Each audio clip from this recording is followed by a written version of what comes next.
Hello, everybody. Welcome to this lecture on economics of energy and electricity markets. So before we start, let me tell you a little bit about myself. So I'm Sylvester van Koten, and if you want to communicate with me, it's best that you use this email address. I made a special email address for this course, otherwise emails get lost in the enormous amount of email I get. So to tell something about myself, I'm originally from the Netherlands, from the city here in Utrecht. And to give you an idea of what the city looks, or at least how I remember it, that's like this. So very beautiful. And of course, we have what is very typical in Netherlands, these canals, which we call grachten. And we have them in all those cities because a lot of the country is actually covered with water. Yeah, beautiful city. But I chose actually at some point to move to this city, which I thought is even more beautiful. Where is it? This is Prague, incredibly beautiful city in the center of Europe. I did my PhD then. After my PhD, I did a postdoc because I'm an academic, and I went to this city. So where might this city be? It's Florence, yeah. So in Florence, in Italy, they have something called the European University Institute, and there is the Florence School of Regulation. And this is a sort of a center where a lot of research is done on energy and on electricity and on gas. And it's a great place, actually, because you have people from whole Europe, especially EU, coming there, not just academics, but also regulators, big people, representatives of big energy firms. And usually we had like every week there's some seminar or maybe even some training. And I attended quite a few of them to not just only know about the academics of energy, but to have a good feel of what is actually going on in this market. Yeah, what are the practical things? Okay, so but of course I'm an academic, so in the end of the day, my most important output in writing are academic publications. So I publish in different journals, lately mostly in energy economics. So another thing that I do, so I focus on energy economics, but I also very much like to do economic experiments. So how do you do economic experiments? Well, you usually take a theory, and then you want to see how well does the theory do, how well does it explain economic phenomena. And very often, it's quite hard to get good data. So how about that we generate them ourselves? So you take the theory, then you create a sort of an economic game inspired by this theory, and you try it out on people. You invite students to the lab, you pay them their earnings. So basically, you create a very small, real life economic environment. You see, you have computers here. This is an old lab. This is already 10, 12 years ago, how we did it. You see here the spaghetti of lines, not very comfortable. It's another day, not so great. Yeah, and then at some point we got a very nice modern lab where we run a lot of our experiments. Yeah, I did, for example, some experiments regarding a paper on finance. This is like energy or electricity finance. These days I'm working on designing auctions for renewable contracts. That's a very big topic that we want to have more renewable energy, about like wind and solar, because they do not produce any carbon, they don't pollute the world in that way, they don't contribute to global warming, but generally they are more expensive than coal or gas, so they have to have subsidies. So one way is then to let them compete for the level of the subsidy. You let them bid in an auction, and you let them bid the level of subsidies they want, and then you pick the one who bid the least. And then you can have different measures and you do some analysis. And this is some simulation outcome of that. As an academic, well, you might know, yeah, academic is a bit a special job. I'm not complaining, but generally you staple different jobs. So I work actually at this university here in the Czech Republic as a researcher. Well, I work, of course, at Search AI. This is how I'm teaching you right now on the long distance program. And I just got another job also at the research institute in Bratislava. Previously, I worked, well, I like to travel a lot. So I was, for example, very often in Moscow the past years, in Slovakia. I worked a while in Prague. I was in this great building in Moscow. It's the Presidential Academy. And then, of course, European University Institute. And a long time ago, I was a guest lecturer at ESET in Tbilisi. Okay, so that's it about me. Now let's focus here on the course and let us look at the syllabus here. So here we have the syllabus. The syllabus you can also download from the Moodle. Okay, so a prerequisite is to know microeconomics at some level, because I will be using some microeconomics. Actually, any of these books is good. Probably, I think the easiest will be Perloff, really. So it would be good if you maybe have one of these books handy to look up things. Okay, then the grading policy. So there's a final exam, 60% of the grade.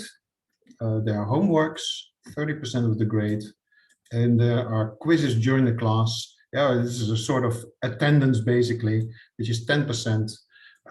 We will not start with that actually until the third week, because and then there will be 2 homeworks in total. So this is the grading policy. And then here we have a quite detailed schedule. So we have 12 lectures in total. So today we talk about the fossil fuels. And then you see for each of these lectures, you see here indicated the readings, and the readings you can find here, quite detailed. Now in small letters, this is just voluntary, just for interest. I may refer to them in the lecture, but they are not part of the exam. All these articles you can find on the Moodle. I uploaded them there. There are different folders for the different subjects, and you can get all the literature there. Okay, so are there any questions regarding this?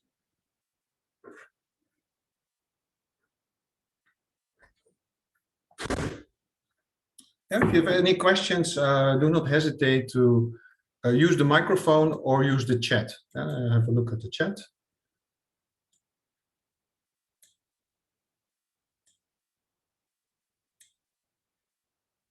Okay, the only comment I see so far, all is clear. If nobody else has a question, then I continue. Anyway, while I'm lecturing, do not hesitate to interrupt me with questions. You can either use the microphone or you can use the chat. I keep an eye on the chat. So if you have questions, put it in the chat. I should see it and then address it.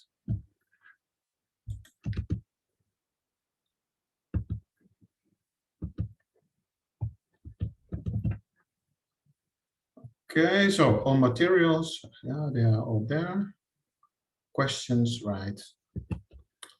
So let us get started. So we start talking about the fossil fuels.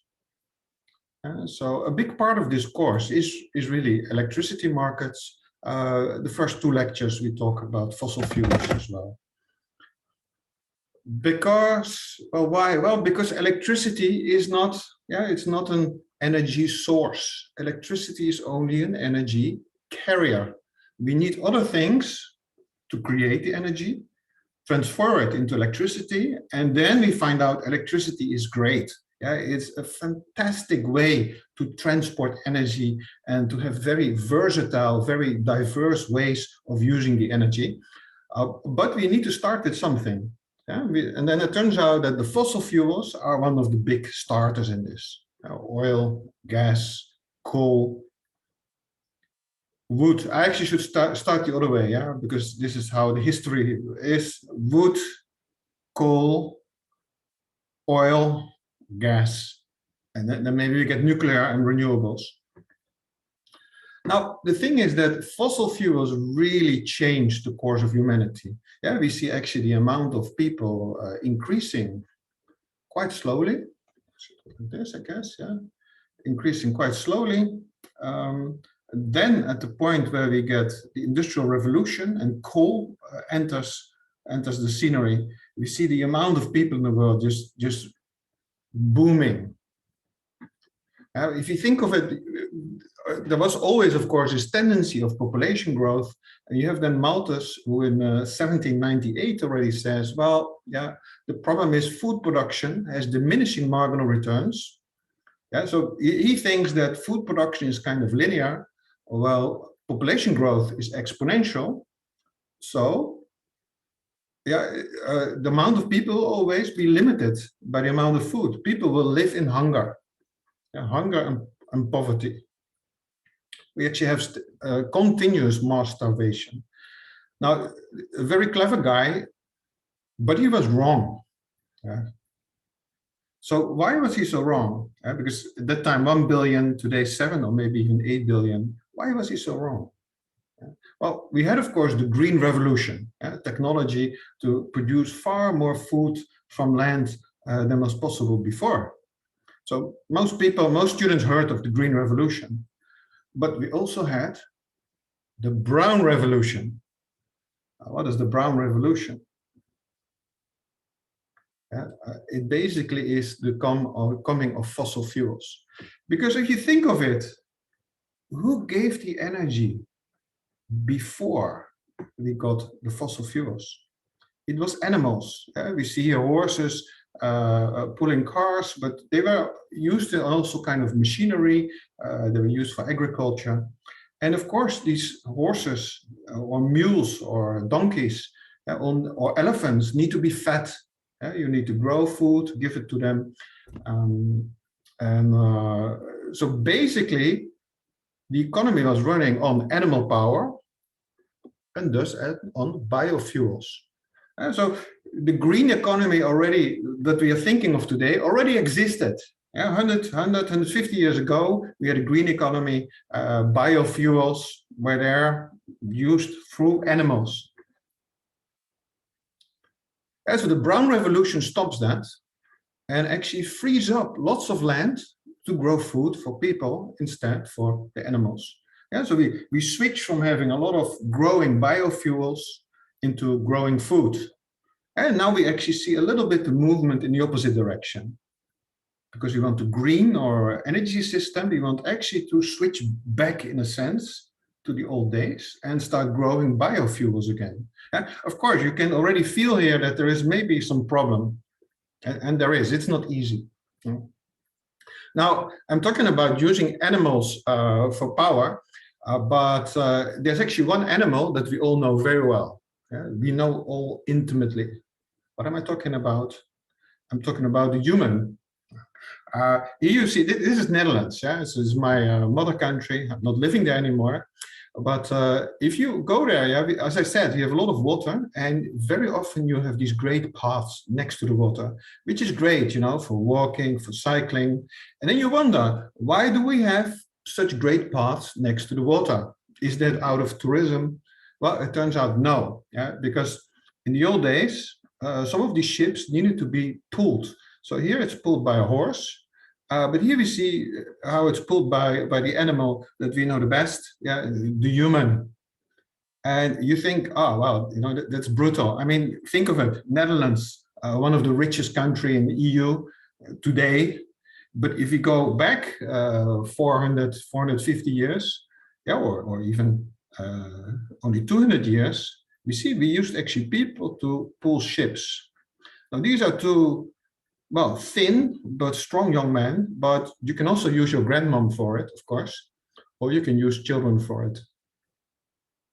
So yeah, brown revolution means animals, but including Dutch children or grandma, stop being a source of energy. So we can say brown revolution really improved the life of people, yeah, a lot. And here we see the amount of people. Yeah, this is not a totally linear scale, but go up to here. Here we have the Industrial Revolution, and then the amount of people just booms.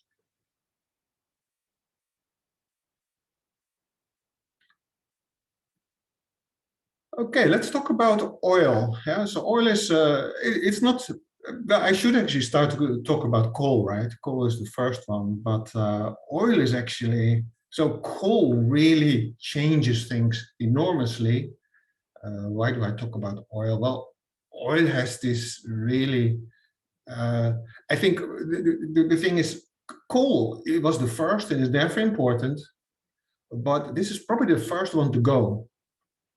We have this global warming problem, and actually the easiest solution is to get rid of all the coal. Don't burn coal, leave it in the ground. Then we get oil. We probably should stop using oil. This will be more difficult. Probably oil will be around for a long time still, even with all the political initiatives of decarbonization. Now, what do we know about oil? Well, it's an exhaustible resource. This means there's a limited amount of it, just like coal and gas. There's a unique and amazing thing about oil. What is that? Well, just think of it, yeah? Think of any kind of car here, and it has maybe a tank of, what is it, 50 liters. So we have 50 kilogram of fuel. We have a car of about 1,500, 2,000 kilogram. With this thing, you can drive 4, 5, sometimes 600 kilometers. That is insane, right? Just 50 kilogram of fuel can make such a heavy thing, even full of people, drive 500, 600 kilometers. So that just shows that in oil, in this small amount, is a huge amount of energy.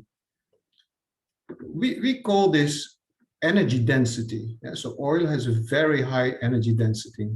Small amount doesn't weigh that much, but you can do an enormous amount of that. So this is the power of oil.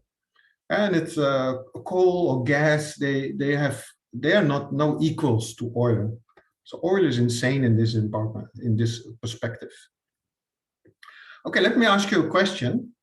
So you can answer, let's answer in the chat. What percentage of oil is transported through pipes? Think of it, oil needs, you find the oil somewhere, it needs to be transported to the clients. Think about Russia, for example. Russia has a lot of oil places, and then there's these huge pipes taking oil to Europe, for example, to sell it there. You have oil pipes in America. There's a lot of talk about building new ones for the oil from Canada to be taken into America. On the whole East Coast, there's a big pipe that was recently closed because there were allegedly Russian hackers who blocked the system. So think about it. Think about it. Answer me in the chat. What percentage of oil is transported to pipe? Make a guess. So I have here a guess: 40 to 50%. Very good. More guesses. More than that. Less than that. 90%. Okay, that's a high number. 60%. I see. 60, 70, 80. Okay. I would. If I didn't know anything about it, I would also say 80, but it's not true. Because what alternatives do we have? Well, you can put it on the train, you can drive it by a car, or you can put it in oil tanker. It turns out oil tankers are here actually the biggest. Because think of it, a lot of the oil is making huge travels, putting into oil tanker. Now, why is this possible? because oil has a very high energy density. Yeah, if you just have wood, you wouldn't like to put wood, uh, or you wouldn't like to put something that has low energy density. If you have something of low energy density, you would like to put it through pipes. So take gas. Gas has low energy density. Then you actually want to use pipes. So at least say till 20 years ago, you would only export gas by pipes. So the numbers here, we got a bit confused maybe with gas, but actually it is only 20%. And probably my slides are a bit older. I realize now. I would say that maybe this is even lower today. So actually only 20% of oil is done through the pipes. Yeah, and why can we do it this way? Well, it pays off to do it. Yeah, even though of course this is more expensive than by pipe, but it pays off because it has high energy density. And building a pipe is a pain. Yeah, building a pipe is very expensive, and then they go through different countries, and then you get maybe conflicts with them. You see it with the gas, yeah, the pipelines through Belarus and through Ukraine, but then building also a pipeline through the sea, which Russia is doing to Germany, is also problematic. So pipelines are, once they're there, it's great, but making them is a pain. Okay, so but what does that also mean? It means that the market for oil is a global market.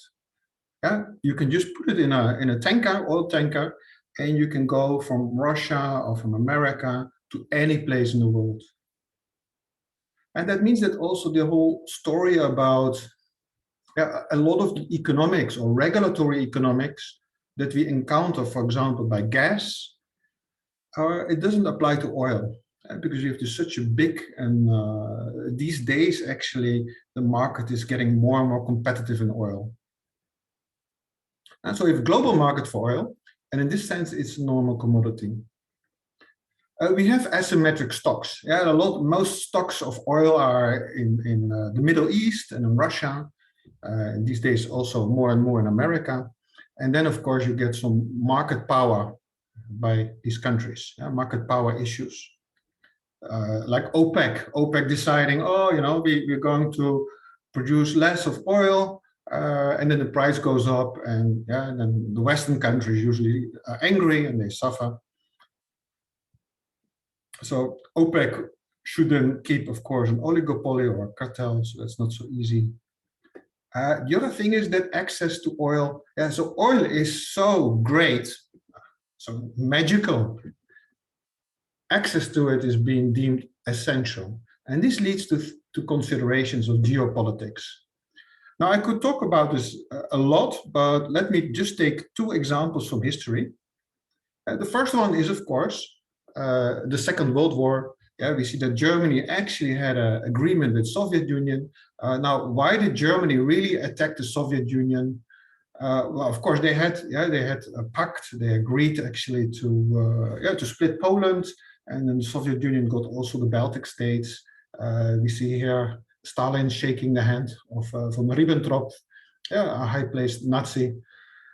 Now they were probably not the easiest of friends. Yeah, even though they agreed on a number of things, one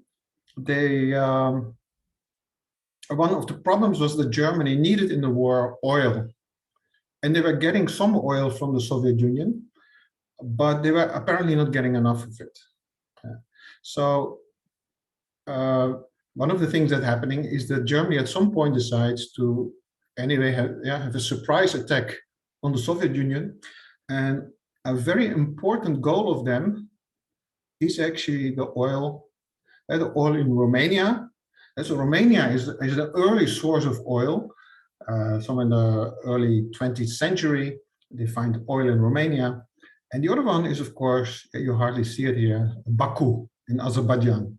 So these are two big oil sources, very important oil sources, and the Germans try to get it. The Germans probably apparently made, or some writers say that they made a strategic mistake, that they insisted on taking Stalingrad, apparently to show Stalin because it had the name of Stalin, instead of sending the whole army to Baku. And then we see that both armies actually fail because they are too weak. They're too weak to take Stalingrad and too weak to take Baku, which historically, of course, is a good thing. I showed here briefly Churchill. Churchill played a big role, of course, in the Second World War. He was defending England, but also he decided to have the Romanian fields be destroyed. So here you see the bombing of the fields in Romania. Because Romania was on the side of the Germans, sided with the Germans, so these oil fields had to be destroyed. And you see the bombing. Ploesti. This kind of worked, So we see here the Germans at some point started to use animals again. You see a modern piece of artillery, mobile artillery, but it had to be pulled by horses. Of course, they managed still to do some fighter planes to keep them in the air, but always less hours than they wanted. How did they keep the planes in the air? Actually, by using coal, because Germany has no oil, but lots and lots of coal. So there's this process called coal liquefaction. You can make the coal into oil. Well, we don't go into the process, but we know it exists. What is important for us as economists to know is that it's like 10 to 20 times more expensive. So I think it's Jürgen in the new map who writes about this. He says that at some point Hitler says, we have so many people working in the coal, with the coals, transforming coal into oil, that if we attack Russia, but we get the oil, we can lose 2 million people in the army, but still on the net, it is okay, because we now have like 2-3 million people working in this industry. Very cynical, of course, but it shows a little bit how important getting oil was for the Germans. So that was the Second World War, but the First World War, it wasn't so different. In this case, Romania was on the side of the Allied forces. And they were already in Ploesti having these oil fields. The problem is that at some point the Germans and the Austrian-Hungarians were too strong, well, especially the Germans, and it was clear that Romania would fall. So it was ordered to, so there were all kind of Brits actually there in Romania who were working on the oil field before, and then they were actually told, okay, everything you did, now destroy it, because we don't want the Germans to profit from it. So it's a bit sad for this place. It had been destroyed 2 times in both world wars. Of course, Baku was important as well. This was then in hands of a regime that was friendly. It was the Ottoman Empire who was allied with the Germans. They took Baku and they tried to get some oil, but they used it mostly for themselves. So there was actually not a lot of oil going from Baku to the center here. Here we see the Baku oil. And here we see the production. So that was important, and a high amount of production for that time. And it even becomes higher. But then we see actually that here it just completely spikes.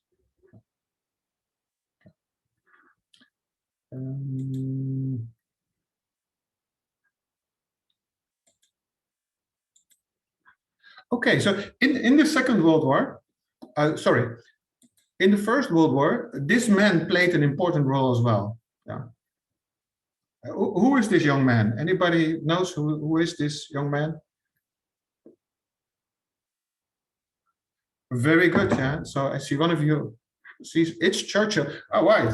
But he was the big guy in the Second World War, Well, it turns out already in the First World War he was there as well.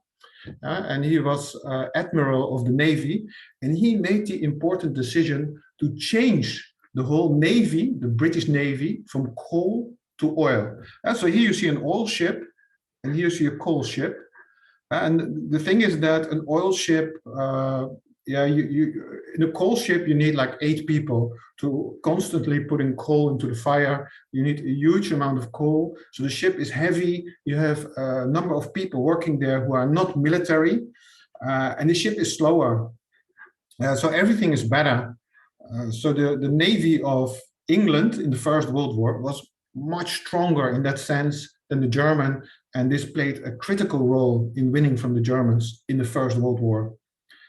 The problem, though, was England does not have any oil. At least in those days, today, yes. In those days, England had no oil. Yeah, they had to all get it from Persia, modern days, Iran and Iraq. So it was a gamble. Yeah, in 1911 it was a big gamble that Churchill made, and yeah, people might have decided differently. But it played out. England was able to get enough oil all the time to keep its navy running, and then was able to win important battles against Germany. Yeah, so that shows a little bit about, yeah, he's also the one who then ordered the destruction of the oil field in Romania in 1916 when Romania fell. And so here we see a bit how important oil is and how it affects, it has even geopolitical effects. Yeah, a third example, a little bit more modern, 1952, we have the Great Smog in London. So in whole England is suddenly there's a huge smog.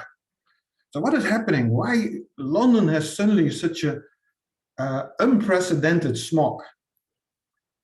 The problem is their amount of oil was cut down.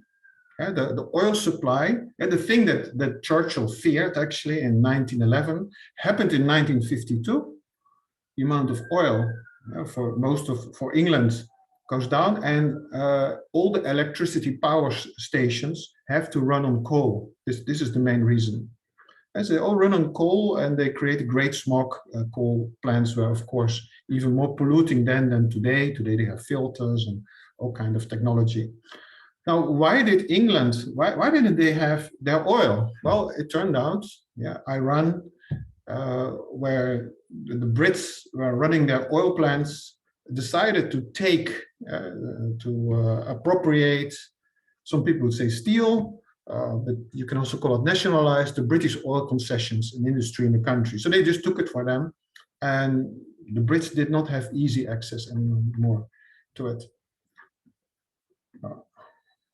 Electricity, also heating then, yeah, massive amounts of coal were used. And then this leads actually to some geopolitical conspirations. Yeah? You see that they actually exerted a coup in Iran against the prime minister, but you see that this has some terrible results, because you have the well, it has short term, it has kind of okay results for them, I guess. Even though Iran's regime, there was a different regime, but they were still pretty critical of UK and US. So it maybe helped a bit. And then you have this revolution in 1979, which of course pushes Iran in a completely different direction. Okay, so if you want to read more about the invention of oil, development, and also the geopolitics, these are some great sources. I uploaded them on the drive. This should actually be 2013. Let me.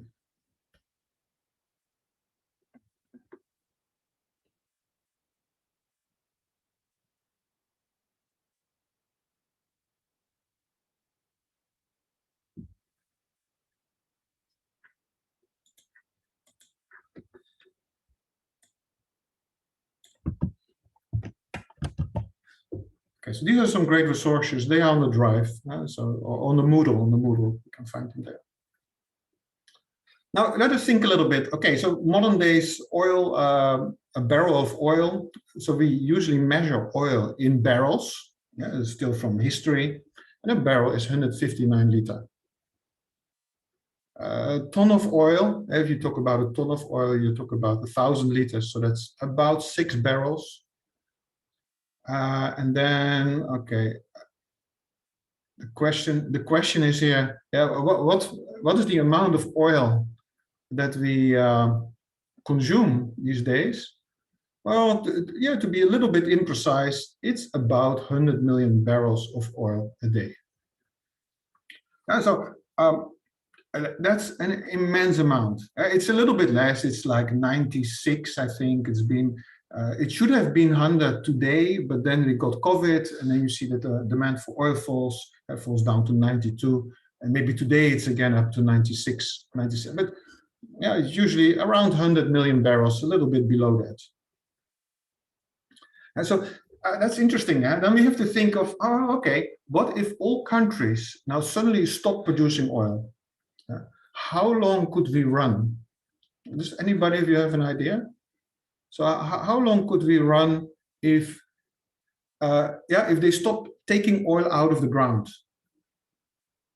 How many months could we run with our consumption pattern? Any idea? How many days or how many months? Okay, if you have an idea, write it in the chat. Depends on storage capacity. Yeah, very good. Yeah, so how much is actually stockpiled? This is the question. But make a guess. Yeah, what would be your guess?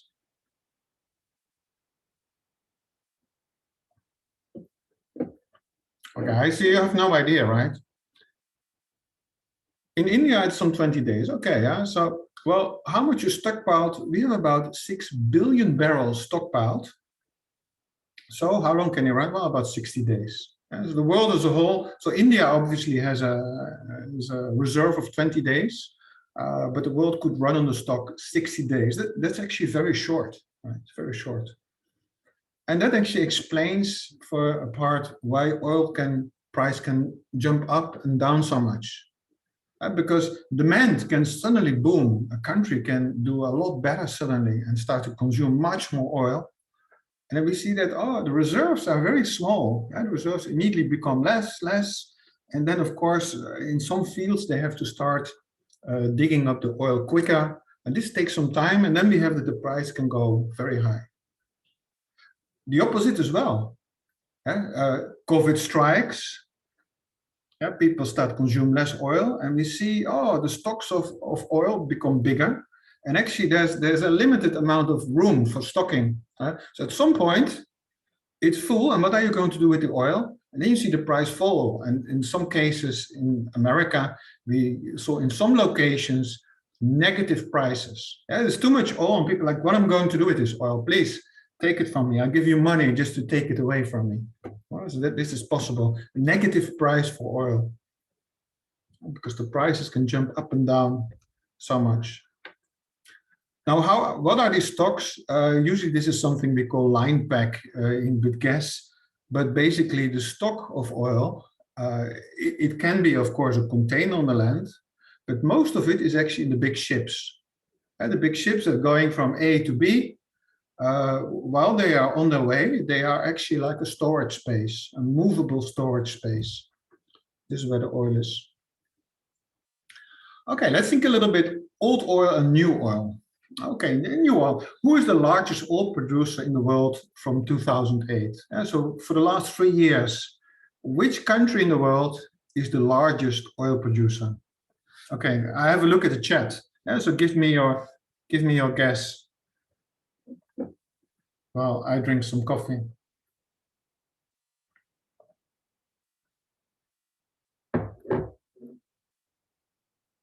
Russia, I see Russia here. Okay, any other guess to Russia? No, Saudi Arabia? No, to Russia? Okay, let's have a look. Yeah. Okay, we see. So if you go back 20 years ago, it's Saudi Arabia, and then we see Russia go up. This is, of course, Russia is going through this hard time in the 90s. But then we see that at the end of the 90s, it gets its act together. Things get organized better, and then the oil. If you read one of the books, even Khodorkovsky actually played a big role in reorganizing one of the big oil companies there and setting it running it to Western example and standards. And we indeed see here the oil production jump up, and here they're kind of fighting. But then we see that Russia here has really won from Saudi Arabia. And then we see United States suddenly jump up and take over. And that has been for the last years. And so that is a bit surprising, United States. We have to remember, I didn't ask who is the biggest oil exporter, because that would not be United States, because United States produces a lot, but it doesn't export because it consumes so much. Okay? So Saudi Arabia is, I don't have the numbers. I think Saudi Arabia is the biggest exporter, because it's actually a small country. They produce a lot, but they don't consume that much. I would say Russia maybe produces a little bit more than Saudi Arabia, but Russia has some serious industry and a lot of people, so it consumes probably also a big part of this oil. And that is maybe surprising. We always think, oh, United States, they're the guys with the geopolitical considerations, going to Iraq, playing policemen in the world because they want oil, they need oil so much.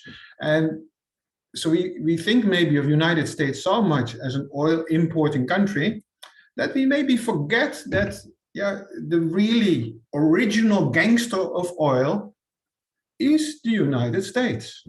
The United States is actually the first country where on an industrial scale, for these times, oil was dug. So we have here this guy who for the first time built a tower to drill oil, 1859 in Pennsylvania, Titusville.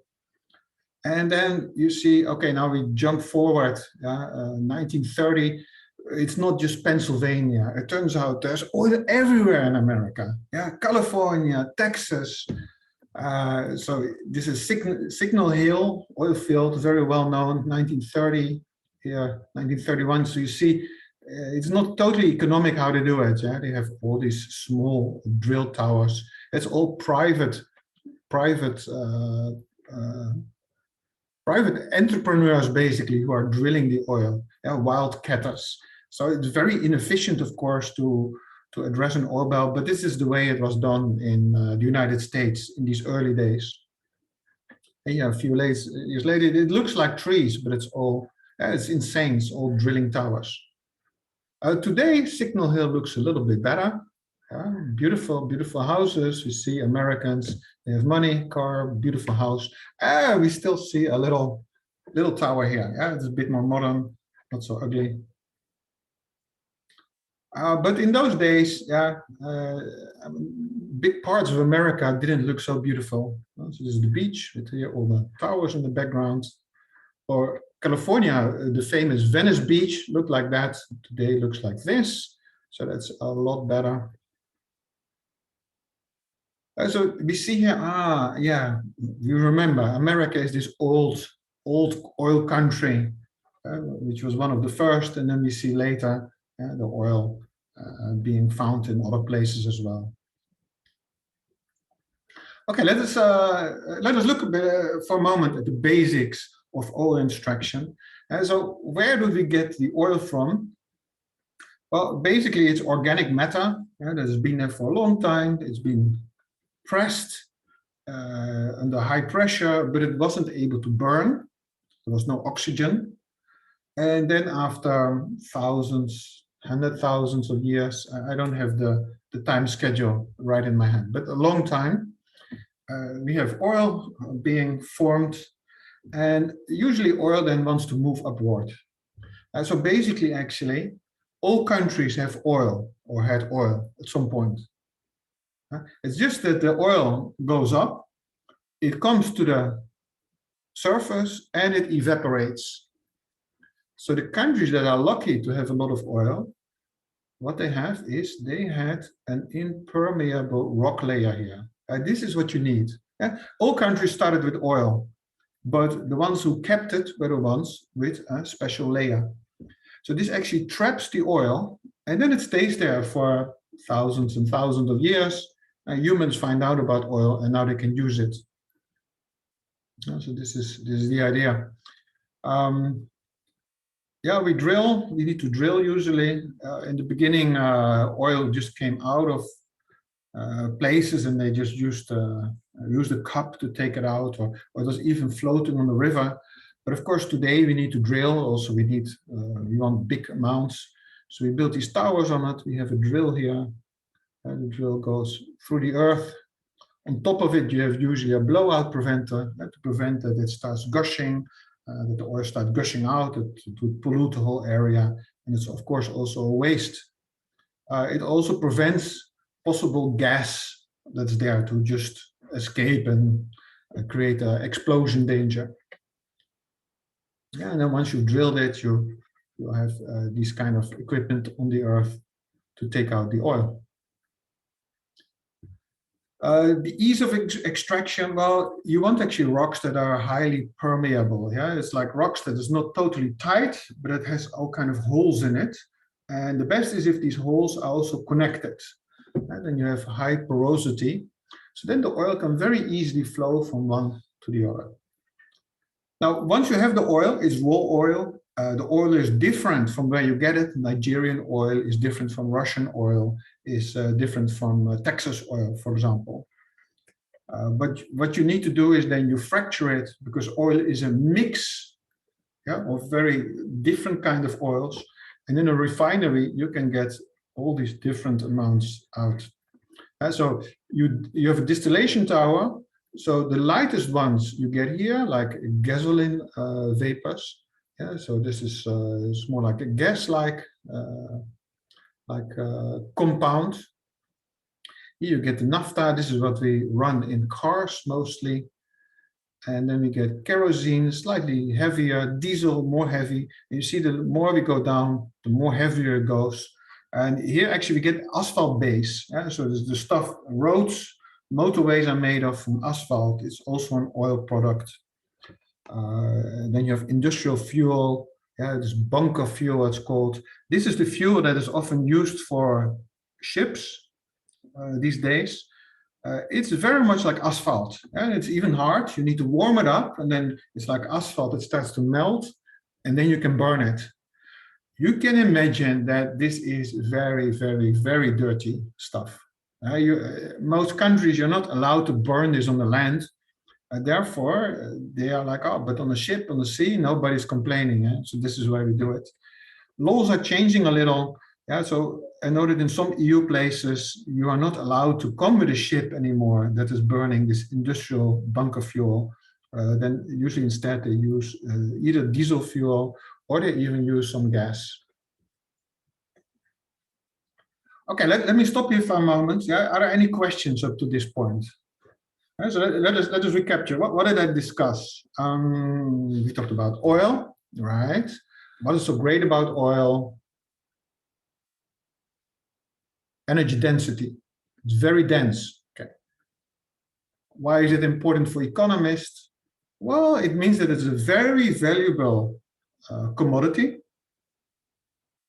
And because it has high value, it's relatively cheap to transport, and therefore we have a global market.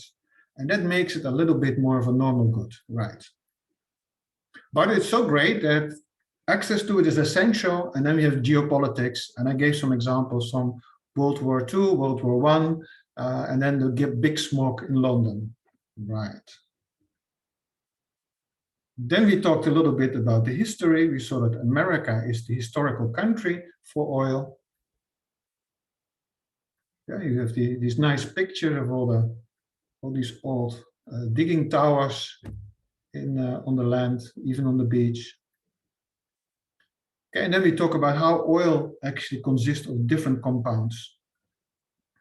And so any questions about that?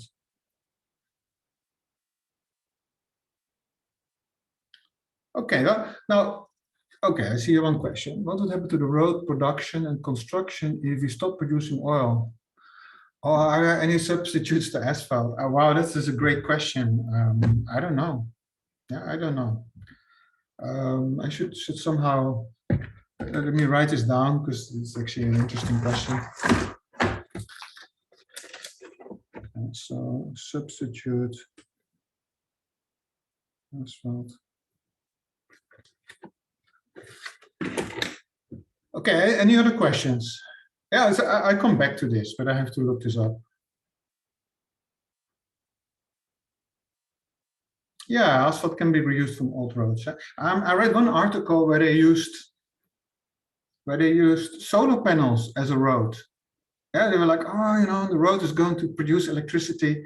And then after 8 years or after 3 years, they looked and the road was totally destroyed. Who would have thought? So solar panels, probably not. Yeah, but let's look what else. And any other questions?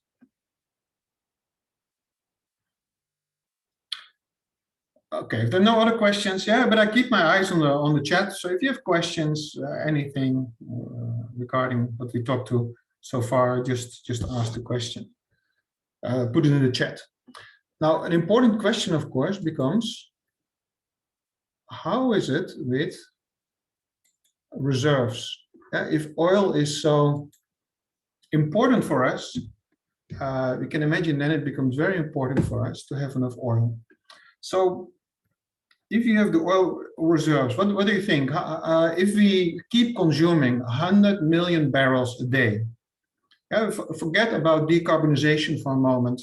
Yeah, if you run this for how many years do you think we can be doing this? Yeah? So for how many years do we have oil reserves? What is your guess in years? How many years do you think? So please use the chat and give some, make some of your best guesses.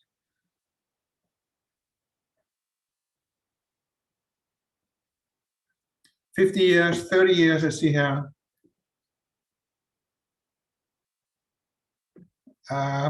More than 50 years, less than 30 years. Okay, we have, so the range is 30 to 60 years, yeah. So I think I most agree with 60 years. I would say, but they say that prediction is very difficult, yeah, especially if it's about the future. But if you look at the things, the rest of the century will be without problems. Yeah, so till 2100, no problem. After that, it's probably be okay, but yeah, who knows? So how is it possible that I can say that? Yeah, so I'm basically saying with 2021, I say for another 80 years for sure. After that, probably yes, but who knows? So I'm actually more positive than any of you. So why am I so positive? Okay, we talked already about this. Well, we see that yeah, specialists have had problems with this. Right? Is there too much oil or too little? So 1999, too much oil. 2003, not enough oil. You see here, yeah, these are some guys were very in vogue in those days. 1992, they said, look, we predict that in the end of the year 2000, oil production peaks, then it goes down, and we probably also get that we get a population collapse. I'm kind of pissed off with these guys, yeah, because I was a young man then. I read their book and I was very impressed with it.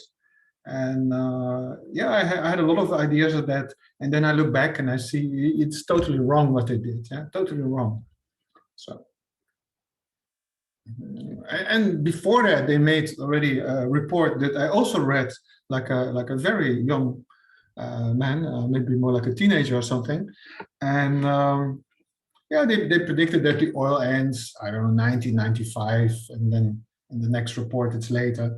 And then basically, yeah, 20 to 30 years, they said. But then we see that there's a whole range of people who have predicted this over and over again. All reserves run out, not hour, run out within a few years. Over the past 150 years.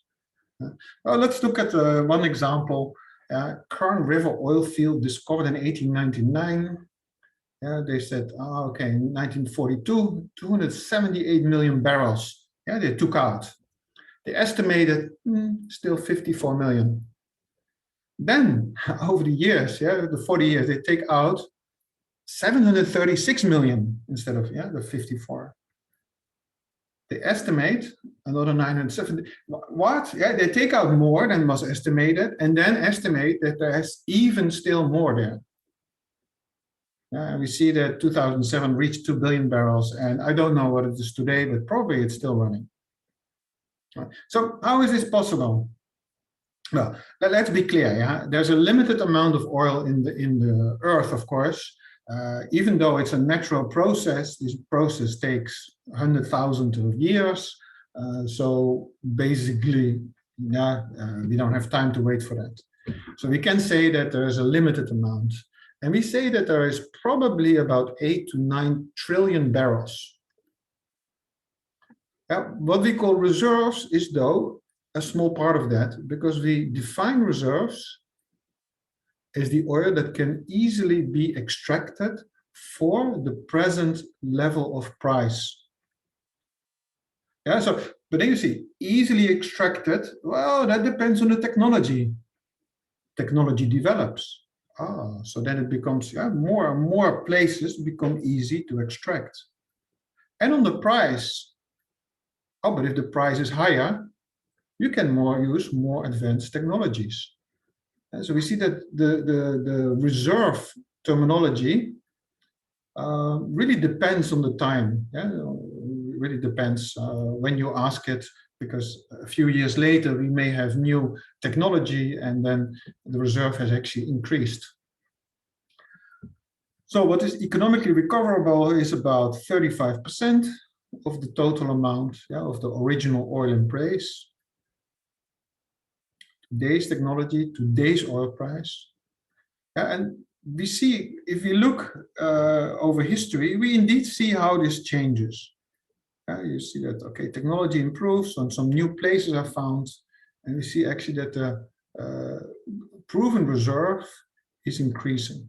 And so, of course, for all these years, we're consuming oil like crazy, right? But we see that the reserves have only been increasing. Is from BP report, a little bit more recent numbers. We see, okay, oil reserves have increased.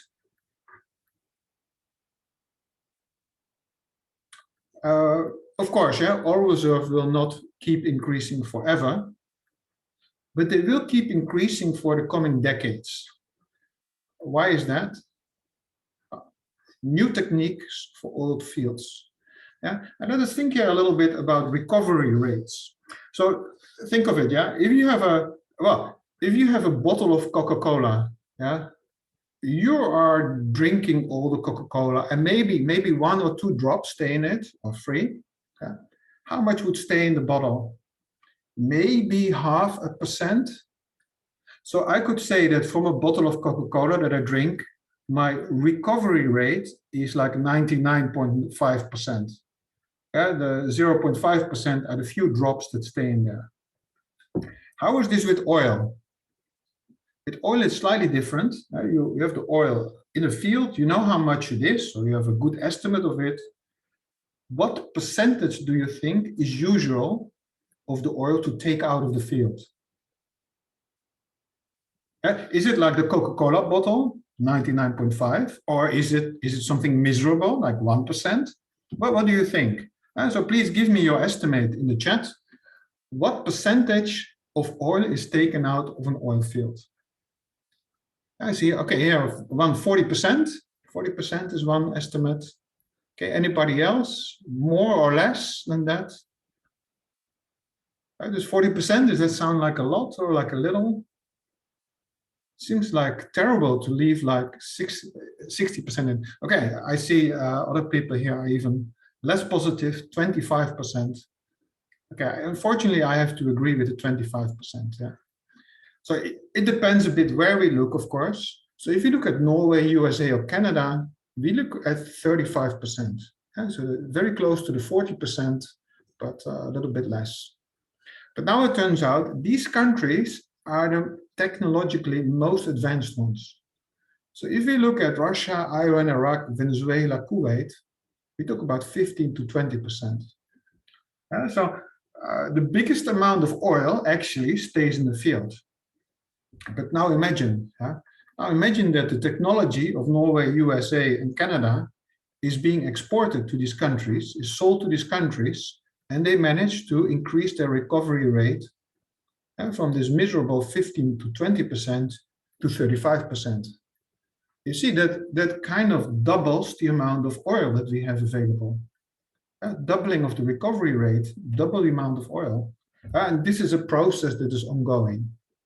So on one hand, we see that the laggards here, the countries that are that have a lot of room for improvement for professionality, are catching up. And we also see that these countries are pushing up this number even further with new technologies. So recovery rate really improves things. The reason is old technologies, reservoir mismanagement, limited investment. I think Venezuela very much.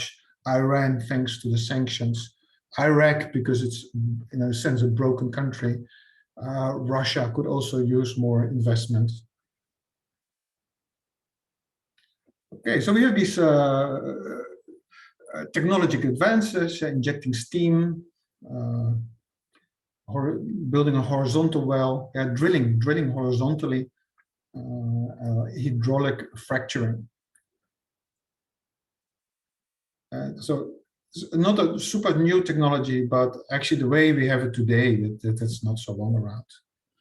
But as a result, we can say there's a lot of slack in oil recovery. There's a lot of reserves. There's a lot of oil that is left there that can be taken out as well. Okay, so I think last year I had some questions about that. So I was, of course, happy to take this example from my mother country. And we love vla, especially chocolate vla or vanilla vla. And we have actually 1,000 different forms of vla, and it's really great. It's very tasty. But as you can see, it's kind of a thick, kind of milky product with chocolate taste. And sometimes they suffer of low recovery rates. Some pieces of chocolate vla stay in the package. You can't get them out. You squeeze them maybe.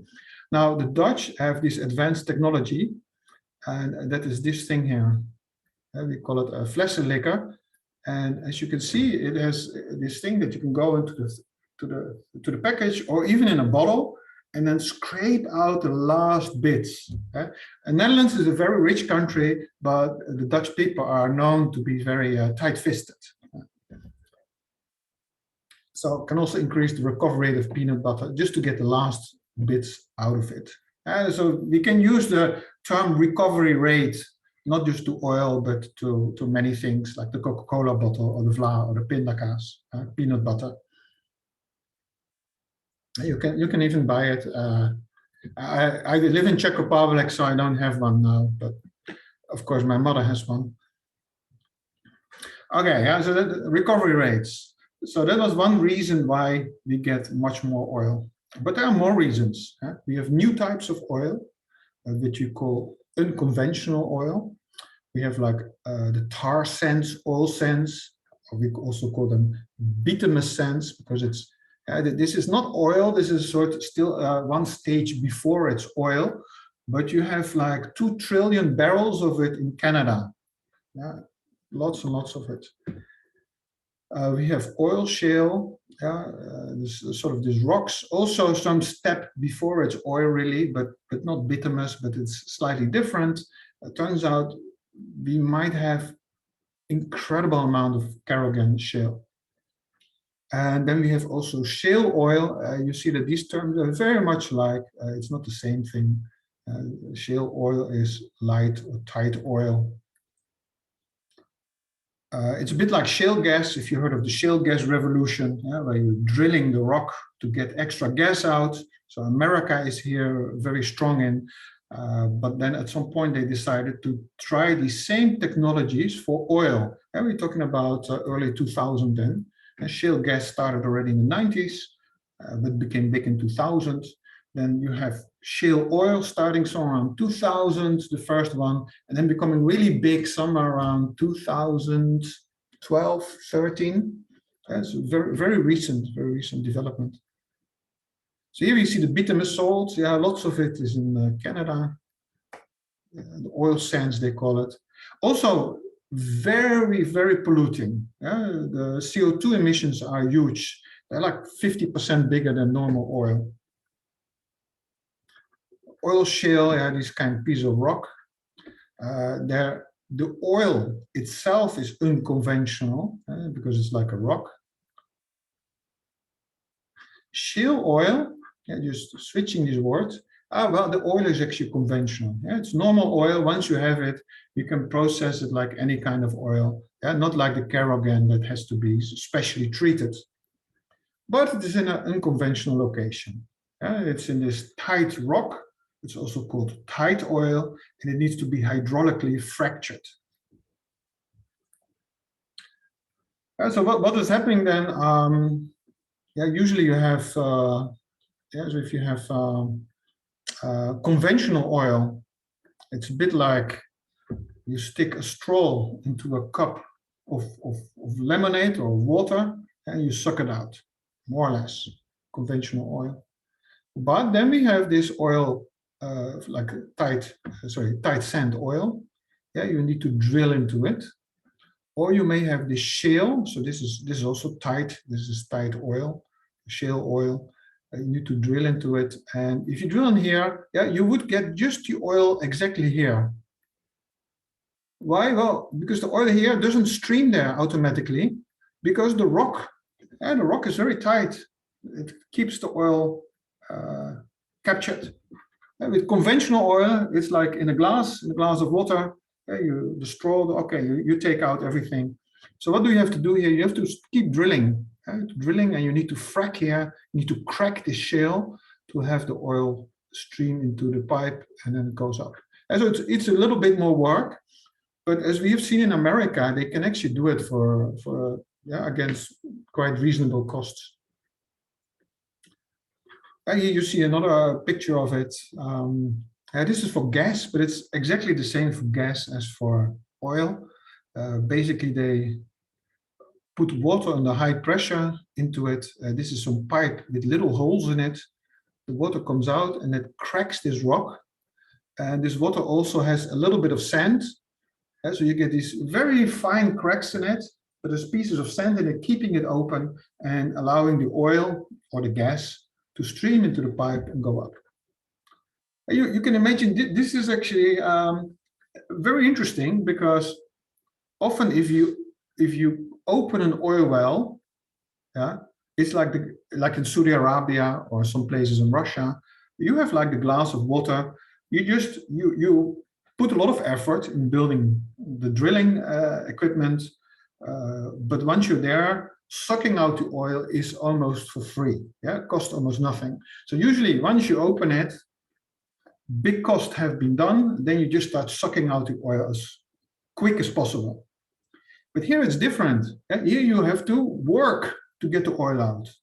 So we see actually that these shale oil, the production of it very much depends on the price of oil.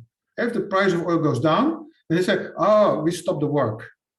We pause it, and then maybe a year later or 6 months later, they restart it. This is very well possible. But if in Saudi Arabia or in Russia, once you open the oil, it usually, the cost of taking it out is very low. So whatever price there is on the market, it usually pays to take it out. You would probably wait with digging a new hole, because you think, okay, that won't pay off. But the holes that you have dug, usually you just take it out all. And so we see that makes a bit of difference. That changes a bit the economics of oil. Having a lot of these people who are doing the fracturing, in a sense, it more stabilizes the price. And because the price is very low, they stop producing, and the price stabilizes. Price becomes too high. We have all these guys starting to fracture like crazy. More oil comes to the market, and the price falls again a little bit. Okay, what can we expect for the future? Well, shale oil is still very, very new. We actually have a lot of shale oil resources available. Think of it, shale oil is big in America, the country where it was very easy to take out oil for a long time. Why wouldn't there be shale oil in Russia, Saudi Arabia, Iran, Iraq? It's very well possible. And nothing has been done on that yet. So just imagine Russia and Iran, they all start to drill for shale oil. Well, who knows? Yeah? There could be, if the same thing happens as in America, it would be insane, the amount of oil that comes out of it. Then even just applying shale technologies to conventional oil fields, yeah, increases the recovery rate. I already mentioned this point before, yeah, when I was talking about recovery rate. So we see now that a lot of these new technologies that I mentioned there come exactly from the shale revolution, shale oil and shale gas. Especially horizontal drilling, hydraulic fracturing. So we can expect much more oil. Okay, so there's 2 points, yeah? We had higher recovery rate, yeah, of the old conventional oil fields. And the second point was that we have these new oils, we call them unconventional oil, either because the oil itself is unconventional, yeah, like bituminous oil or kerogen, or because it's normal oil, but in an unconventional place, like shale oil, or as it's also called, tight oil. Okay, so these were the first two reasons. The third reason is there are new oil locations. And basically what is happening, yeah, we have that the North Pole is melting. This is, of course, very bad. Now, some oil companies or some people are like, wow, this is great, you know, because look, this is really hard to explore this place here. But now that the ice is gone, we can look, and what turns out there's a lot of oil under the North Pole. And thanks to the melting, we can now drill there. So there's more oil there. So we have Arctic oil on the one hand. We also have more offshore development. Hand in hand, this goes that it becomes easier to drill in the sea. In the 1970s, it was revolutionary that they were drilling 200 meters under the sea. A lot of the oil from England to Norway comes from these developments. But today it's 4 kilometers. And I made this slide, the slide is maybe 2 years old, this number. So who knows, maybe it's even more today. We see Russia is making a big geopolitical play on claiming Arctic resources. So we see Russia is really close on these developments. So yeah, we can expect a lot more oil. Okay, the fourth reason is just the economic system. Think of it. Supply is increased by oil price increases. So if this is, say, this is our equilibrium we have today. Okay, so I should have done this in order. Say demand goes up. What happens? Well, we see, you know, we get a new equilibrium here. The price becomes higher, but basically, thanks to this movement in demand, price goes up, and we see that we get an extra supply due to price increase. Very simple, of course. So if demand goes up, price goes up, but yeah, suddenly you can go to more, because you have a higher price, we can go to more difficult locations, we can put some more effort in increasing this recovery rate still a little bit more, heating up the oil in the ground, or pushing in methane into the ground to get out more oil. There are all kinds of techniques that are more expensive, but they start to make sense once the price gets high enough. So this is basically the summary. And thanks to this, we can expect a lot more oil. Yeah, so maybe to take the big picture. So as I said, we have like about 9 trillion barrels in total. What we used up to now is 1.2 trillion barrels. So there's still like 7-8 trillion barrels out there, like about 6 times more than we've used up to now. This is proven reserves. Okay, a little bit of old number, economically recoverable. Yeah, but we have a lot of unconventional And let's look at this. This graph here is actually kind of nice. It basically says, okay, we have another 6 trillion barrels of oil to recover. Or no, it's what is it? Yeah, another 6 trillion. Yeah, it says, okay, what we already produced and consumed is a little bit more than 1, right? Then we have here MENA, conventional oil, so that is Middle East and North Africa. Yeah, that's like Saudi Arabia. And you see the cost of them is, it's less than $30 per barrel. And I think this is a sort of an average, because I think actually Saudi Arabia has more like $5, $5 per barrel. So for Saudi Arabia, almost any price is profitable for them. Then we get other conventional oil here. Yeah, still a lot of it. Then you get here, here you have to do a little bit more effort. You have to use enhanced oil recovery. Yeah, so like a bit more expensive kind of techniques you have to use. This is with pumping carbon gas into the well. Yeah? So you take carbon gas, you pump it into a well, you can get out more oil. This then is also recovery, but not with CO2. Yeah, it's a bit more expensive. You get it $80. And the Arctic oil here is somewhere, its price level is somewhere here. Oh yeah, we should look at this height as the range of price. Yeah, so when I said Saudi Arabia has 5, Saudi Arabia is somewhere here down. Okay, according to this graph, it's like $10. So between 10 and was it $23. Arctic oil has a big price range. Extra heavy oil and bitumen, that's the place in Canada. Yeah, there's an enormous amount of oil here. Then we have here light tight oil, this is the shale oil that we are talking about, ultra deep water. And then here's the Carrigan oil, yeah, what we talked about, oil shale. So this is the shale oil, and this is the oil shale. We see them here in our graph. Lots and lots of oil. Oil is here to stay. Well, for fun, I put this slide here in 2013, I think. So 8 years ago, I said oil is here to stay for the rest of the century, but possibly not very cheap. Where with not very cheap, I say a price above $70 a barrel. But we've actually seen prices a lot below that since 2013. Okay, so oil is here to stay. Well, I mean, I should say oil is here enough for the rest of the century and probably later. What is the problem, of course, is not the amount of fossil fuels. Yeah, we have the problem is we have too much of it. Yeah, because there's this thing of global warming, and we believe that global warming is going to be a huge problem.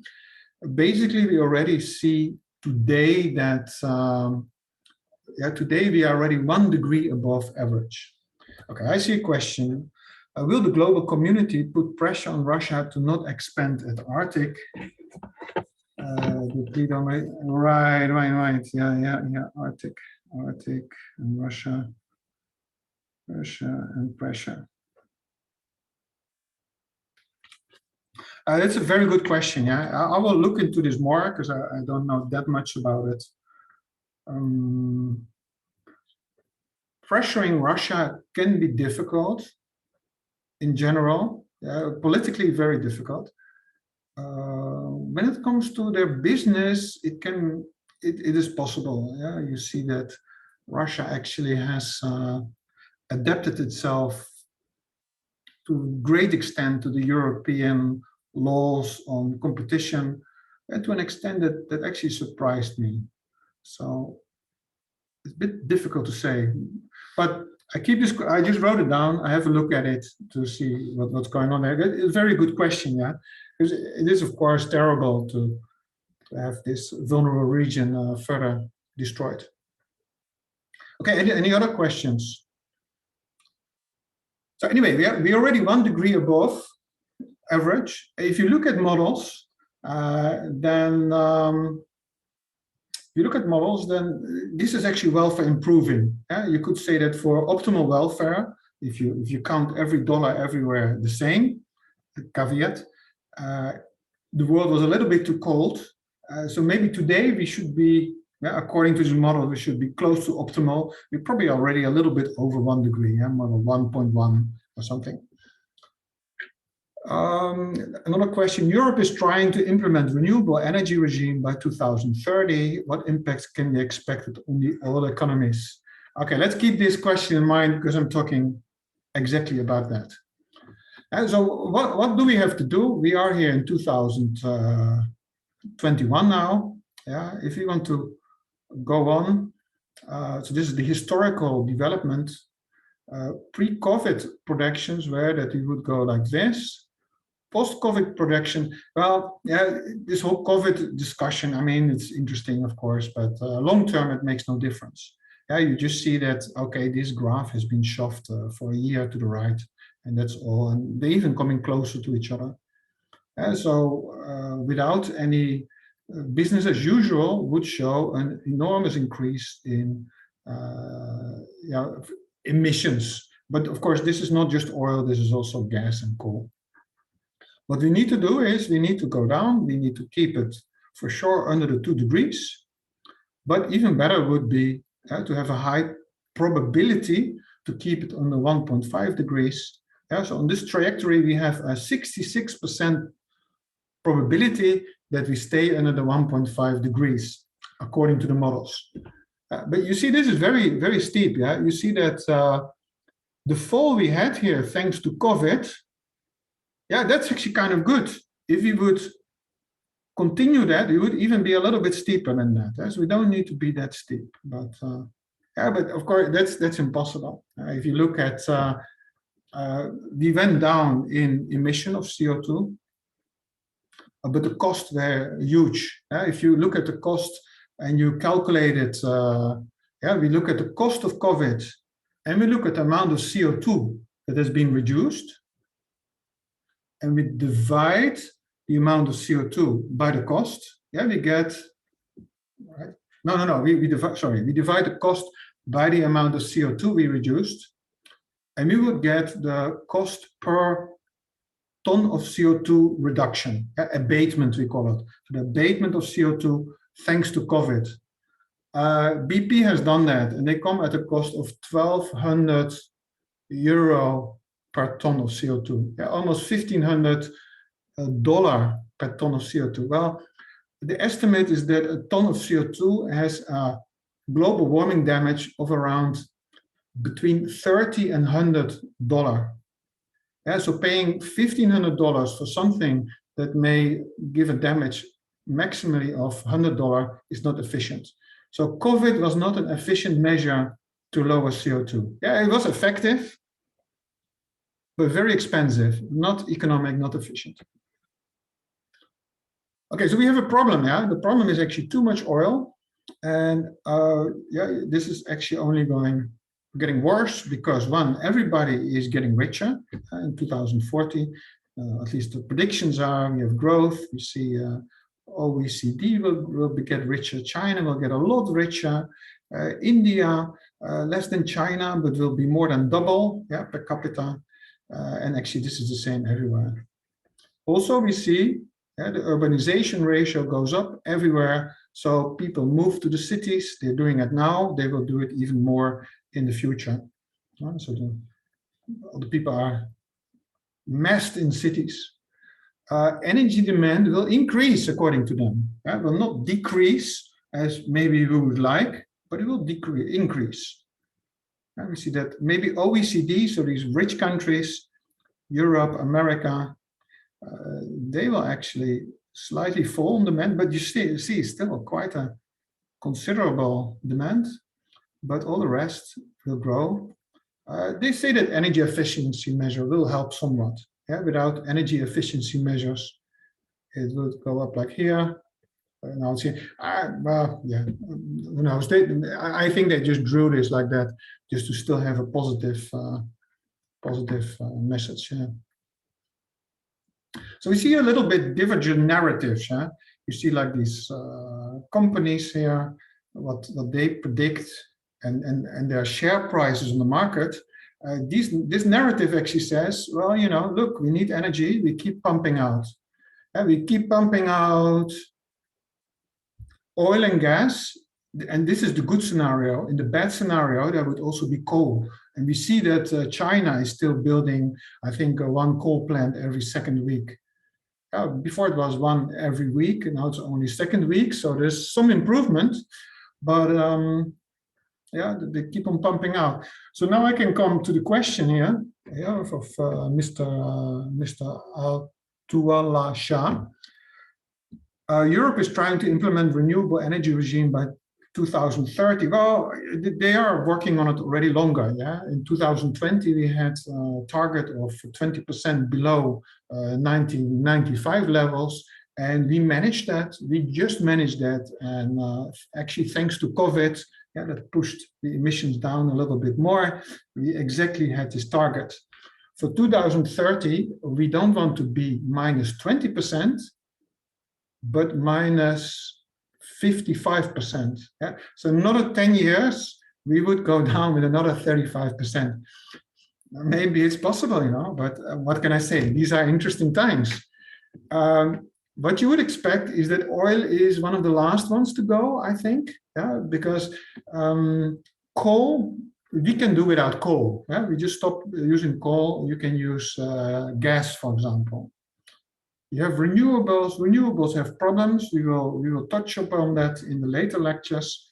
But then you have vehicles. Yeah, you have planes, you have cars, and this is very difficult. We have electrical cars, but they're very expensive. Yeah, and they save some emissions, but actually not that much. So I think oil will stay for a long time. Let's say that indeed the whole world, not because Europe, it's a great place, it's very rich, but it's actually very small, and the part that has in emissions is, I think, somewhere around 11%.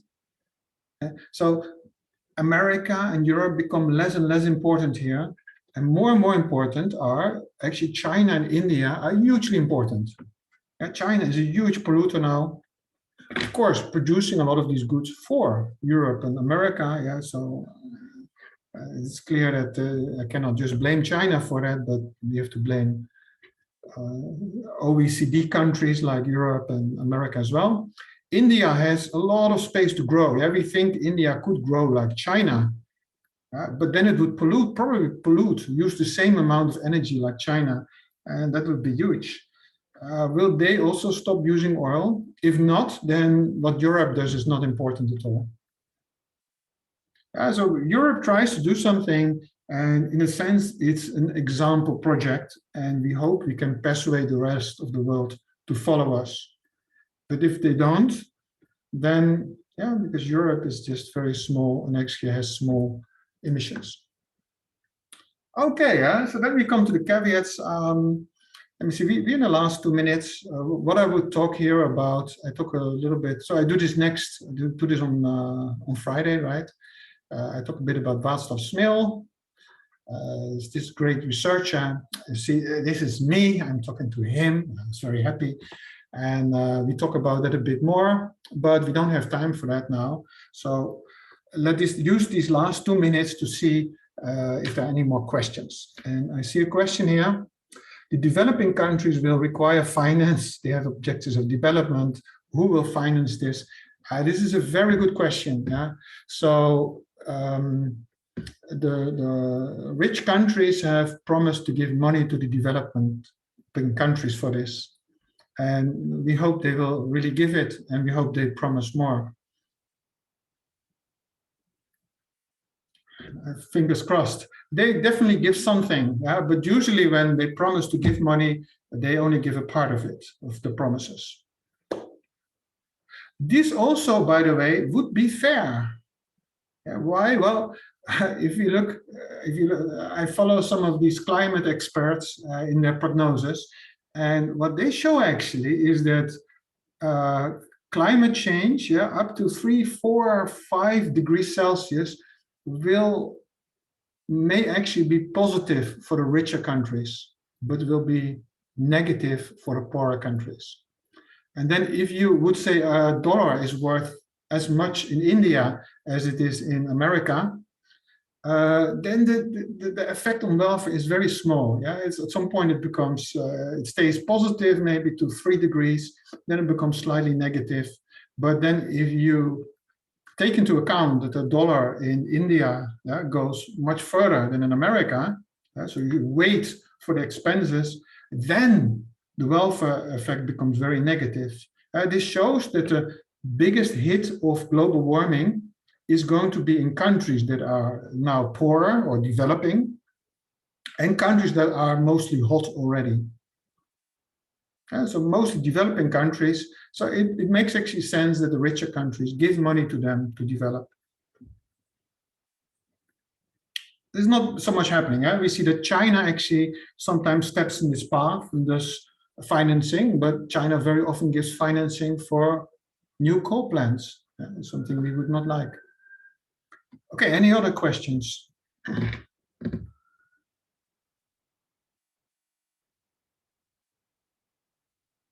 Okay, if there are no other questions, then we leave it at this. I put these slides on Moodle, within today. I do that still today. And the video recording of this will also, I also upload it to YouTube and then post a link on Moodle where you can find it easily.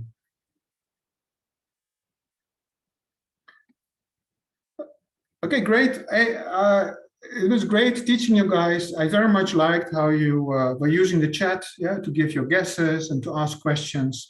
This is wonderful because in the end of the day, it's online. I'm standing here in my room talking to a screen. It's really, I really appreciate all the questions you asked and your guesses you made. And I look forward to the lecture on Friday. Bye, everybody. Take care.